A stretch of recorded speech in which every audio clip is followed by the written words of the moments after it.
Madami nga nagtatanong mga bossing kung paano natin inedit tong picture na to. Madali lang naman to mga bossing, sundan nyo na nga lang tong video natin. Syempre mga boss, kung hindi ka pa nakapollow dito sa Facebook page natin na Berador na Epay, baka pwedeng paklik ng follow button para updated kayo sa mga videos natin. Tara mga bossing, simulan na natin to, let's go! Unang gagawin natin mga bossing ay pupunta na agad tayo sa Google. Kapag nandito na nga kayo sa Google mga bossing ay search nga lang natin tong Gemini.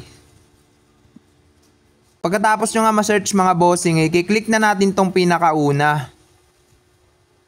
Pagkatapos nyo nga i-search mga bossing ay pupunta naman tayo sa notes dahil dun nakalagay yung notes natin. Ito palang notes na to mga bossing ay ilalagay na lang natin to sa comment section at i-copy paste nyo na lang. Dahil may pangalan nga yung motor natin mga bossing, itong sa bandang baba, yan, pangalan ng motor natin mga bossing ay Berador na Epay. Kung iba yung pangalan ng motor mo bossing ay pwede nyong i-delete yan at ilagay nyo nga lang yung pangalan ng motor nyo. Kapag nailagay nyo na nga yung pangalan ng unit nyo mga bossing ay ikakopy na lang natin tong notes. Pagkatapos mga bossing ay pupunta na ulit tayo sa Google.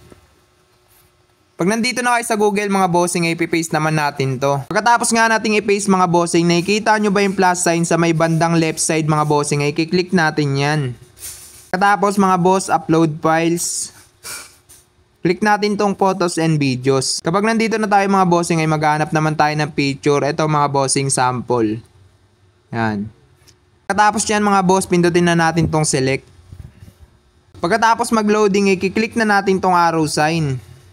Antayin nga lang natin to mga bossing, mabilis lang naman to, mga 10 to 15 seconds. At ayan mga boss, natapos na yung pina-edit natin dito sa Gemini. Talagang napaka-solid nga yung pagkaka-edit mga bossing, parang totoo nga to. Sa mga hindi pa pala nakapollow dito sa Facebook page natin, baka pwedeng pa-click ng follow button para updated kayo sa mga videos natin. Syempre mga bossing, wag natin kakalimutan mag-share, yun lang mga boss.